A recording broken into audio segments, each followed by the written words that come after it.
Bismillahirrahmanirrahim. Assalamualaikum warahmatullahi wabarakatuh dan salam sejahtera. Nama diberi Norahani Syamimi binti Muhammad Nur daripada Sekolah Menengah Kebangsaan Seri Payung Maran Terengganu. Pada hari ini saya ingin berkongsi tentang sebuah komik yang berjudul Misi Medik karya Amir.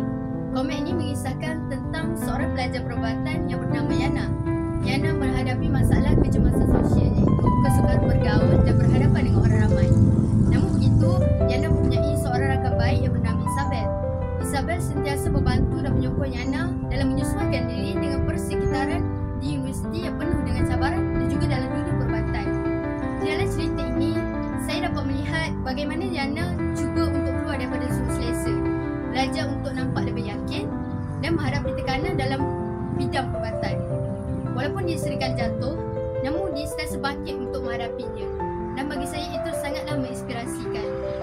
Komik ini bukan sahaja menghiburkan, tetapi juga penuh dengan nilai dan pengajarannya. Saya belajar bahawa semangat untuk berubah, sokongan daripada rakan dan percaya kepada diri sendiri itu sangatlah penting. Saya memilih komik ini kerana ia begitu dekat dengan jiwa saya.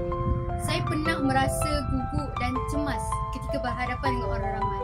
Tetapi apabila membaca komik ini, saya berasa lebih berani dan termotivasi untuk berada di hadapan. Sekian saja perkongsian